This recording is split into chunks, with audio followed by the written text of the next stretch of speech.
Oke, selanjutnya kita melihat arah aksis dari jantung ya.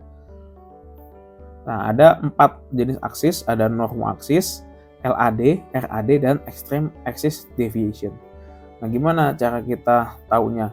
Pertama kita lihat lead 1 dan AVF-nya terlebih dahulu. Ya, kita lihat gelombang QRS di lead 1 dan AVF-nya itu gimana ya. Kalau gelombang QRS-nya ini positif ya di lead 1 dan AVF, dia termasuk normoaksis. Nah, gimana cara mengukur lead 1 QRS-nya ini positif atau negatif? Kita bandingkan tinggi gelombang QRS-nya ya. Misalkan ini kan gelombang QRS nih. Ini gelombang R-nya berapa kotak ya. Terus kita hitung gelombang S-nya ada berapa kotak, kita selisihkan. Kalau dia selisihnya positif, berarti lebih tinggi gelombang R-nya dibandingkan kedalaman gelombang S, berarti dia positif. Tapi kalau dia lebih dalam gelombang S-nya dibandingkan tinggi gelombang R, dia termasuk negatif. Nah, tadi kalau lead 1 dan AVF sama-sama positif, dia normoaksis. Kalau lead 1 positif dan lead AVF negatif, berarti dia possible LAD, jadi belum pasti LAD ya. Karena tadi kan LAD ini minus 90 sampai minus 30 derajat ya, sementara minus 30 sampai 0 itu masih normal. Nanti kita akan bahas gimana cara tahunya dia benar LAD apa. Kalau lead 1-nya negatif, AVF-nya positif, dia termasuk RAD. Kalau dua-duanya negatif, dia termasuk extreme axis. Nah, tadi kalau kita ketemu dia possible LAD, apa yang harus dilakukan? Kita nilai aksis 2-nya. Kalau aksis 2-nya positif, berarti dia masuk normoaksis. Tapi kalau aksis 2-nya negatif, nah dia baru benar LAD. Kita lanjut ke hipertrofi dan interval. Pertama di gelombang P, teman-teman. Normal ya, gelombang P itu durasinya 0,08 sampai 0,10 second, yaitu sekitar 2-3 kotak kecil. Ya. Durasi berarti kalau kita bicara durasi, kita ukur secara horizontalnya ya. Jadi gelombang P-nya ini kalau gelombang P ke sampingnya itu normalnya 0,08 sampai 0,10 atau 2-3 kotak kecil. Nah, tingginya itu normalnya 2 kotak kecil. Kalau dia normal itu bentuknya seperti ini ya. Di lead 2 itu positif, V1 bisa positif, negatif atau bifasik.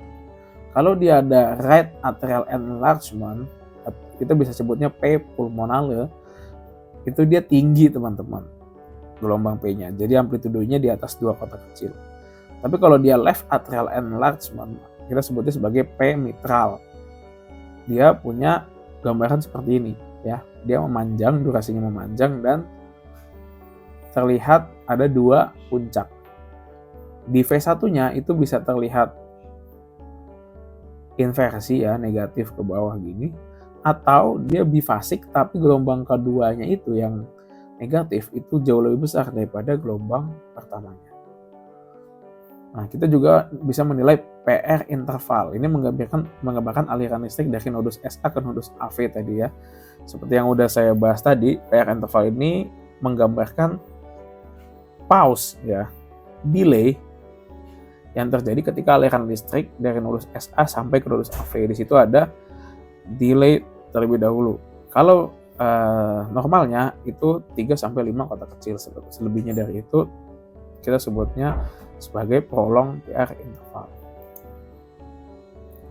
Nah, selanjutnya kompleks QRS ini menggambarkan depolarisasi ventricle. Nilai normalnya panjangnya, lebarnya itu 2-3 kotak kecil ya. Nah, ini macam-macam nih bentuknya. Dimana gelombang Q itu adalah defleksi negatif pertama, R itu defleksi positif pertama, dan S adalah defleksi negatif pertama setelah R gitu ya. Jadi kalau dia hanya defleksi positif aja, itu kan berarti defleksi positif pertamanya ya si R ini, jadi R aja gelombang. Kemudian ada juga gelombang RS ya, R besar S kecil, ini maksudnya gelombang R-nya lebih besar dari gelombang S. Terus ada gelombang yang tulisnya R kecil S besar, itu maksudnya gelombang R-nya lebih kecil daripada gelombang S-nya. Terus ada QRS, ada juga gelombang QR ya, jadi hanya ada defleksi negatif pertama dan defleksi positif pertama. Kemudian tidak ada defleksi negatif lagi, jadi disebutnya gelombang QR ya. Ada gelombang QS ya. Jadi kalau cuma ke bawah aja gelombangnya ada QR, RSR ya. Jadi ada gelombang defleksi positif pertamanya R, terus defleksi positif negatif pertama setelah R ya, gelombang S, terus ada defleksi positif kedua. Nah, itu ditulisnya R aksen ya. Pertama kita bahas gelombang Q ya. Gelombang Q itu ada yang disebut sebagai Q patologis. Seperti apa Q patologis? Durasinya, jadi lebarnya itu lebih dari satu kotak kecil, dan amplitudonya atau kedalamannya ya itu lebih dari 25%-nya gelombang R ya.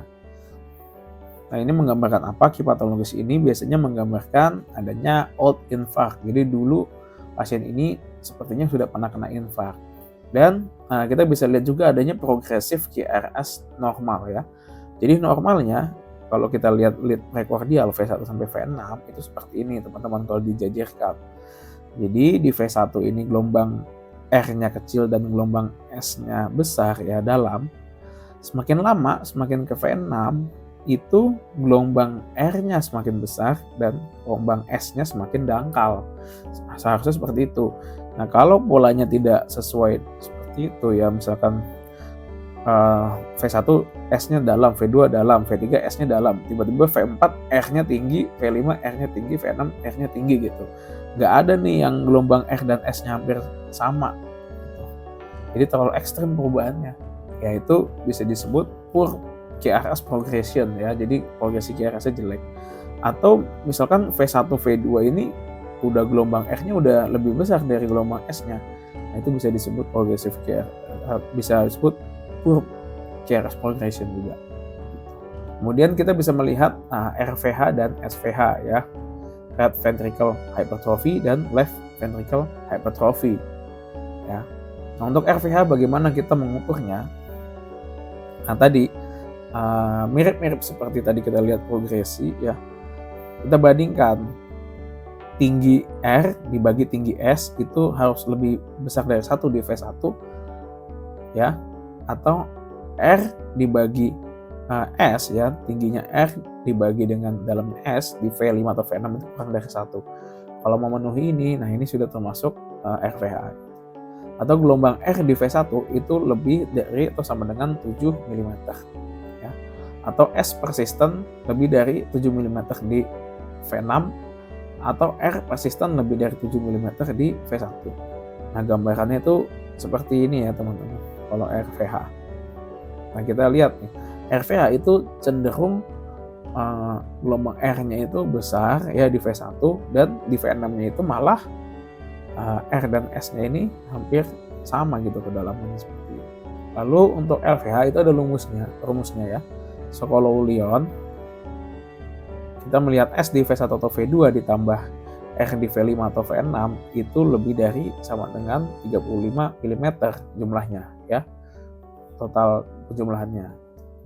Atau pakai rumus Peguero-Lopresti, kita cari S terdalam ditambah kedalaman S di V4 itu lebih dari sama dengan 2,8 mV untuk laki-laki, dan S terdalam ditambah S di V4 itu lebih dari sama dengan 2,3 mV untuk perempuan.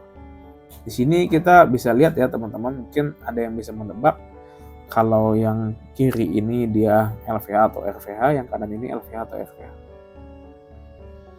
Yang kiri ini contoh LVH ya. Sementara yang kanan ini contoh RVH.